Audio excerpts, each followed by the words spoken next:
안녕하세요. 이제 막 로보택시 행사가 이제 끝이 났습니다.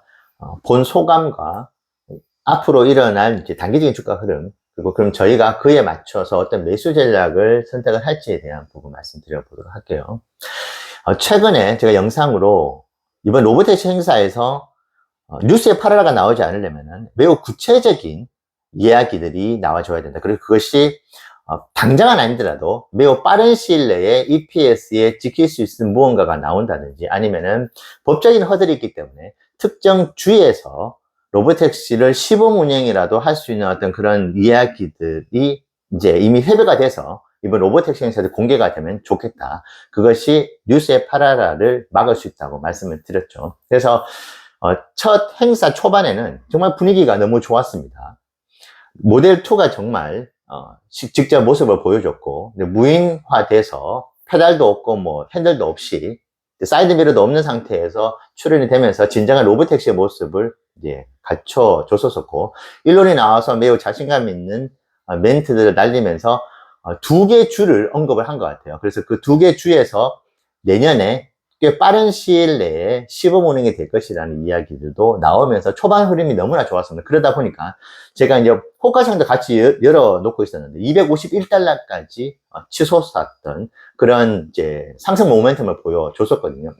이번 로보택시 행사가 보여지는 것 이외에도 다양한 어떤 실용적인 이야기들이 나올 수 있겠다는 기대를 하고 있는 찰나에 일론이 2026년도에 상용화가 가능할 것이다 라고 이야기를 하면서, 우리가 너무나 기대했었던, 가장 이제 원했던 그 어떤 질문에 대한 답을 저희는 받았는데, 그 답이 우리가 원하는 답은 아니었습니다. 2026년도라고 일론이 이야기를 한다면은 시장에서는 2027년, 늦으면 2028년도에 로보택시가 의미 있는 실적의 EPS로 이제 잡히겠구나, 그렇게 생각할 수밖에 없는데, 그러면 지금으로부터 3, 4년 후가 된다면은 아마 로보택시에 대한 기대감으로 올라갔던 주가의 프리미엄은 모두 다 희석이 될 가능성이 이제 높은 것이겠죠. 아니나 다를까 저뿐만이 아니고 많은 분들이 똑같은 생각을 하신 것 같아요. 그러다 보니까 229달러까지도 주가가 이제 하락을 하면서 정말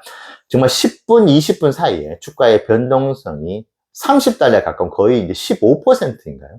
엄청난 주가 변동성을 아주 짧은 시간에, 물론 애프터마켓에서 이제 거래량이 그렇게 많지는 않았지만 보여줬던 변동성이었습니다. 자, 그 뜻은 처음에 너무나 좋았던 분위기가 뒤로 가면서 조금 흐지부지 된 것 같은 느낌도 들고, 일론이 뭐 그린시티부터 해서 테슬라의 로보택시 사업에 대한 비전을 제시를 해줬지만 이미 우리가 익히 들어서 알고 있었던 이야기들이 대부분이었고, 근데 갑자기 그냥 일론의 연설이 다 끝나버린 것 같아요. 조금 뭔가 구체적인 이야기, 저희가 바라고 있고 제가 영상을 올려드렸던 FSD에 대한 구독률, FSD가 얼마나 발전하고 있기 때문에 로보택시 사업이 매우 빠른 시일 내에 뭔가가 이루어질 것이라고 하는 그런 멘트조차 없이 그냥 이렇게 끝나버린 그런 행사였다고 이제 보이십니다. 그래서 초반에 너무나 좋았다가 뒤로 가면서 조금 단기 주가 흐름으로는 실망감을 안겨주는 그런 행사가 된 것 같아요. 물론 아주 긴 호흡으로, 저처럼 긴 호흡으로 바라보시는 분들에게는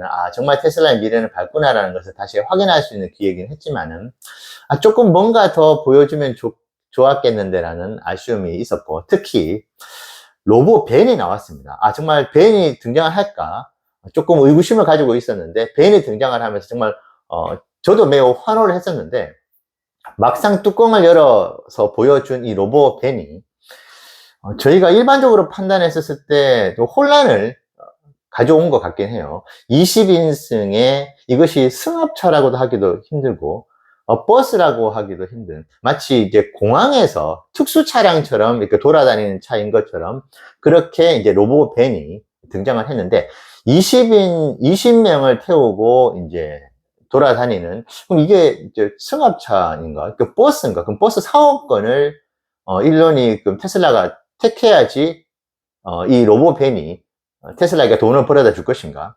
뭔가 조금 모호한 그런 디자인이고 어떤 비즈니스 모델이었던 것 같아요. 자동차의 컨셉이었던 것 같습니다. 그러다 보니까 로보밴이 나오면서도 조금 실망하시는 분들이 있었던 것 같기도 하네요.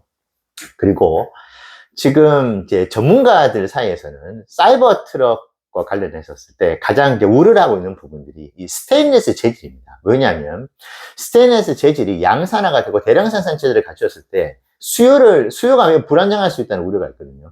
그러다 보면은 이제 가격도 이제 불안정해지면서 원가 부담을 가중시킬 수 있는 것이 이 스테인리스 재질이고, 기본적으로 이것을 대량으로, 특히 이제 저가형 전기차 같은 경우에는 생산량이 어마어마해질 거잖아요. 그러면 이 스테인리스 재질을 다량으로 확보를 해야 되는데 이것이 원천적으로 불가능할 것이라고 하는 분들도 있습니다. 그만큼 스테인리스 재질을 구하는 게 쉽지가 않은데, 오늘 보여줬던 로보택시 행사에서의 전체적인 겉면은 모두 스테인리스 재질로 보여졌거든요. 그래서 과연 오늘 봤던 이 모델이 정말 우리가 앞으로 경험하게 될 모델 2인가?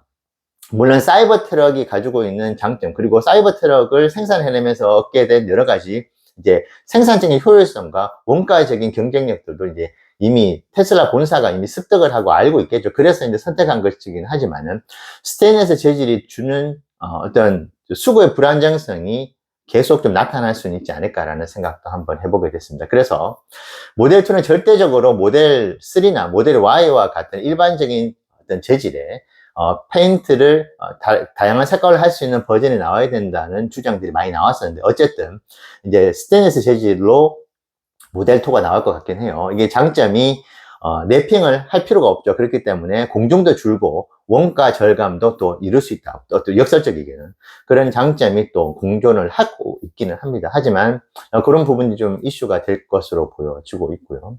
그래서 전체적으로는 일론이 이제 특정주 2개를 거론을 하면서 생각보다 빨리 우리 길거리에서 로보택시가 진짜 선보일 수 있겠다는 기대가 있다가 2026년도 발언이 나오면서 시장은 실망을 하고, 그것이 이제 지금 애프터마켓에서 그대로 지금 주가로 드러나는 것 같긴 합니다. 뭐 미래 주가는 누가 알겠습니까? 오늘 프리마켓이 열리고 이제 본격적으로 본장이 열리면서 거래량이 이제 폭발할 것 같은데요. 지금 제가 4년 동안 경험을 해온 바로는 뉴스에 팔아라가 나올 확률이 매우 높고, 지금 현재도 지금 뉴스에 팔아라 그래서 나오고 있는 것 같긴 합니다. 자, 그러면 저희는 어떤 매수 전략을 세워야 할까요? 여러분들께서는 어떤 매수 전략을 세우시겠습니까? 저희는 아마 주가가 $220도 무너질 수 있고, 뭐 $200 초반까지도 갈 수 있는 가능성을 이제는 열어놔야 될 것 같아요. 자, 그러면 저희가 상반기 때 늘 추구했었던 것처럼 매력적인 가격이라고 생각하고, 씨앗을 뿌리는 농부의 마음으로, 결국 미래에는 그 시점이 조금은 늦춰진다 하더라도 큰 열매를 줄 것이라 생각하고, 한 주만 매수를 하려고 했었던 거를 한 주도 매수를 할 수 있는 기회로 보려고 합니다. 그래서 지금 환율도 2달, 석 달 전 대비했었을 때 약 2% 정도, 3% 정도 이제 낮게 형성이 되어 있는 부분들도 있기 때문에 거의 이제 저희가 바래왔었던 이제 매력적인 구간에 도달할 수도 있다고 보여지거든요. 그래서 오늘 프리마켓 상황도 보고 본장도 이제 보면서 주가가 생각보다 많이 이제 빠지면은, 예를 들면 한 $225, $220까지 빠지면은 오히려 이제 저가에 매수할 때는 생각으로 한 주, 2주 모아가는 투자해 보려고 합니다. 아마 영상을 보신 분들께서, 로보택시 행사를 보시는 분들께서 좀 실망하시는 분들도 많이 계실 것 같긴 해요. 하지만 테슬라가 만들어 나가는 미래의 모습을 우리가 다시 한번 확인을 할 수 있었고, 옵티머스가 이 부분도 조금은 의외였던 것이, 로보택시 행사였는데 옵티머스가 조금 주인공이 된 듯한 느낌을 줄 정도로 많이 노출이 된 것 같긴 합니다. 그래서 일론이 위 로봇이라고 이렇게 명명을 한 건 아닌가라는 생각이 들 정도로 전체적인 행사가 조금은 모호했던 것 같긴 해요. 테슬라가 가지고 있는 달란트들을 로보택시뿐만 아니고 옵티머스도 보여준 것 같은데, 행사의 주제 자체가 로보택시였다고 한다면은 옵티머스는 충분히 이제 다른 날에 공개를 했어도 충분히 좋지 않았을까 싶은데, 조금은 집중력이 분산이 되게 만들었던 행사가 아니었나 하는 생각도 한편으로 해보게 됩니다. 그래서 저희는 이제 앞으로 주가 흐름을 조금은 이제 하방으로 보고 있고, 그게 맞춰서 저가에 매수할 수 있는 기회라고 보고 대응을 해 나가도록 하겠습니다. 여러분들 투자에 참고가 되시면 좋겠습니다. 감사합니다.